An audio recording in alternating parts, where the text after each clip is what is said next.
una de las patologías dismetabólicas en las cuales la fitoterapia tiene una acción importante es precisamente el área de la hipertensión arterial. Encontramos entonces que los estudios etnofarmacológicos han mostrado la utilidad de muchas plantas medicinales en el dismetabolismo y muy particular o muy especialmente en la situación hipertensiva que frecuentemente se asocia al llamado síndrome metabólico. Efectivamente, en el Journal de Etnofarmacología de septiembre de 1997, Siyat nos presenta el uso de la fitoterapia en hipertensión y en diabetes en un estudio hecho en esta época en Marruecos Oriental. También encontramos en marzo del 2007 en el mismo journal que se hace un survey etnofarmacológico de las distintas plantas utilizadas en el tratamiento de la hipertensión en estas partes del norte de África, donde indudablemente estos estudios de valoración han sido de importancia. Y si miramos ya en el 2013, para febrero, el British Medical Complementary y Alternative Medicine presenta los trabajos de Hughes que hablan sobre la prevalencia del uso de medicina herbal tradicional para el tratamiento de la hipertensión en los países sudafricanos. O sea que vemos que entonces, en un periodo importante de tiempo, la bibliografía nos sigue demostrando el interés de estas comunidades por el uso de las plantas medicinales en el manejo y tratamiento de la hipertensión. Aquí nos introduciríamos a las hojas de olivo por la razón de que pertenece al grupo de drogas diuréticas, donde esta en particular es una de las especies más relevantes que con un mínimo del 5% de oleuropeócido, perteneciente a la especie Olea europea, permite entonces lograr un efecto regulativo, un efecto antihipertensivo. Evidentemente, la hoja de olivo actúa como un vasodilatador periférico y logra vasodilatación coronaria, ya que inhibe la enzima conversora de la angiotensina in vitro, lo cual podría perfectamente explicarnos el porqué del uso empírico tradicional durante tanto tiempo.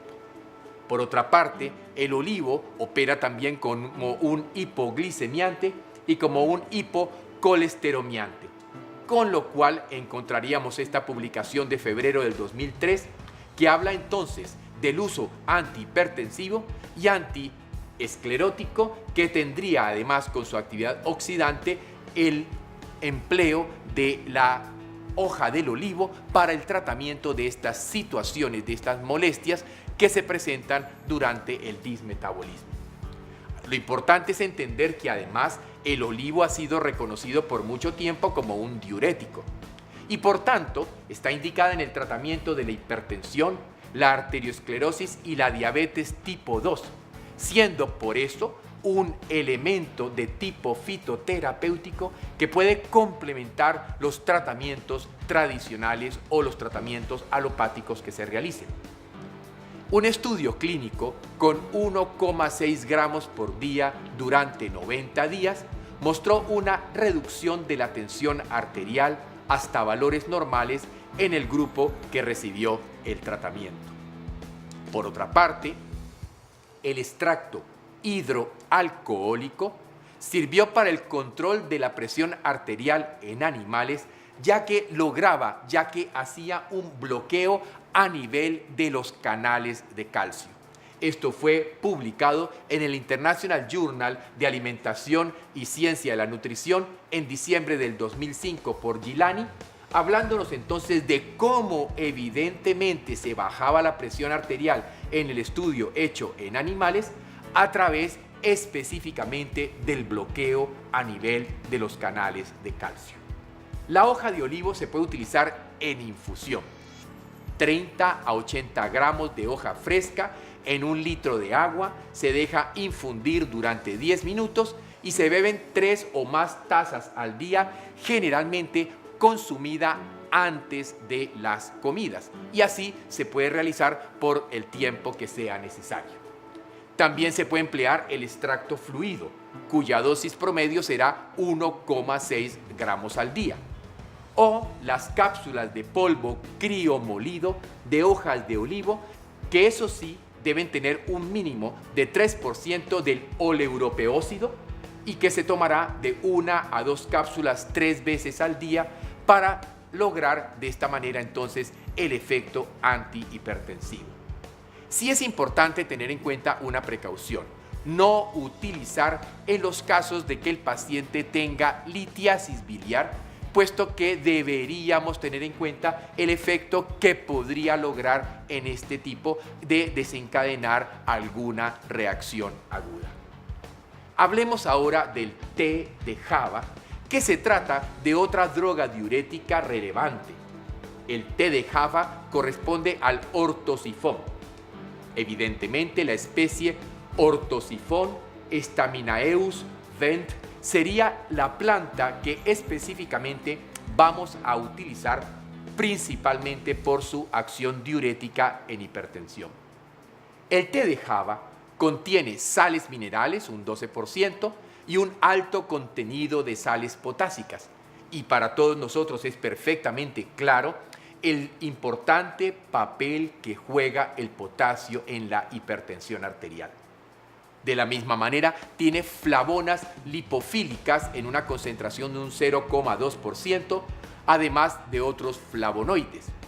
Tiene también el té de java derivados del ácido cafeínico, inositol, fitosteroles, triterpenos, cromenos y aceite esencial, que nos ofrece entonces un amplio contenido de principios activos que van a explicar su actividad terapéutica. Con el té de java hay que tener claro que se necesita un mínimo del 0,05% de la sinencetina para que se logre el efecto diurético y por lo tanto la acción antihipertensiva que nos interesa. En la publicación hecha en agosto del 2012 en el Journal de Medicina y Alimentación, Amer nos habla entonces de la importancia de los usos tradicionales del té de java, presentando los aspectos farmacológicos y toxicológicos de esta planta e indudablemente su importante acción a nivel de lo que sería la hipertensión. Con respecto a las hojas de abedul, es otra de las drogas diuréticas relevantes. Pertenece a la especie Betula pendula rot, que contiene flavonoides entre el 1 al 3%, derivados fenólicos, alcoholes triterpénicos, saponócidos, que nos brindan entonces una importante cantidad de principios activos. En la publicación del Journal de Biomedicina de octubre del 2010 se habla de la cuantificación de estos flavonoles y la estabilización de estos derivados fenólicos que se encuentran presentes entonces en esta planta y que nos ayudarán específicamente en la acción antihipertensiva. También en el Journal de Medicina de Bosnia en el 2009 se hace la identificación y aislamiento de los triterpenos farmacológicamente activos en la betula a nivel de la corteza y en la betula a nivel de la raíz, mostrándonos entonces que indudablemente esta especie en particular presenta sustancias molecularmente activas. El abedul tiene que tener un mínimo de 1,5% de flavonoides que deben ser expresados como hiperóxido para lograr indudablemente los efectos terapéuticos que nos interesan. Con respecto a la vara de oro americana, es otra especie diurética, de la cual se utiliza especialmente la sumidad florida y que corresponde a la Solidago gigantea. Aquí nos encontramos flavonoides, saponócidos, glicósidos fenólicos y también fenoles libres. tiene que tener un mínimo del 2,5% del hiperóxido para que logremos el efecto terapéutico deseado. Publicaciones del Acta Farmacológica del 91 nos habla de estos flavonoides y de sus fracciones presentes pues en estas solidagos. Por otra parte, aquí habría que hablar de otra especie, la vara de oro europea, conocida como la Solidago virga urea, de la cual también vamos a emplear específicamente la sumidad florida. Esta vara de oro europea tiene que tener un mínimo de 1% de flavonoides expresados como hiperóxido para lograr de esa manera el efecto terapéutico. La publicación de la revista de fitoterapia del año 2003 habla de los aspectos botánicos y terapéuticos, al igual que la publicación del 91 nos habla de los niveles y del efecto diurético de estos flavonoides presentes en el solidago, que claramente ha sido siempre reconocido, tanto en la forma fitoterapéutica como en la forma básica homeopática, para el manejo y tratamiento de problemas en el riñón. Otra planta importante es la cola de caballo. Aquí estamos frente al llamado Equisetum arvense, reconocido especialmente por sus propiedades diuréticas prácticamente en todos los lugares donde se utiliza. El Equisetum tiene abundantes sales minerales, entre un 15 a un 18%, al igual que flavonoides. Y debe haber un mínimo de 0,3% de flavonoides expresados como isoquercitrócidos para que logremos de esa manera el efecto terapéutico antihipertensivo que nos interesa. Por otra parte, la hoja de gayuba ha sido claramente reconocida como un importante diurético. Tiene derivados de la hidroquinona, derivados fenólicos, taninos gálicos, flavonoides y triterpenos que nos presentan entonces o nos ofrecen una importante cantidad de factores con principios activos terapéuticos. Aquí es importante que haya un mínimo de un 7% de arbutóxido para que la hoja de gayuba logre este efecto diurético, logre este efecto antihipertensivo. Dos elementos son claves de nombrar aquí: la ortiga mayor, la cual se utiliza especialmente la hoja y que básicamente corresponde a la úrtica diódica.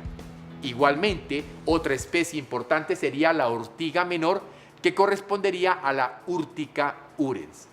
Ambas ortigas han sido tradicionalmente reconocidas como plantas con acción diurética y no solamente actuarían como importantes para el manejo de la hipertensión, sino que se emplean especialmente como limpiadores, como detoxificadores en la botánica tradicional. Con respecto al diente de león, del cual trabajamos particularmente con la raíz y la hoja, tendríamos su acción diurética y recordamos que se trata del Taraxacum officinalis Weber, que tal como se publicó en 1974, presenta una importante acción en la diuresis y en el control del índice de masa corporal, ya que ayuda a que se pierda también peso. Y en otra publicación del Journal de Hierbas y Farmacoterapia del 2005, se hace una revisión sistemática de la evidencia sobre la importancia del Taraxacum officinalis como planta medicinal.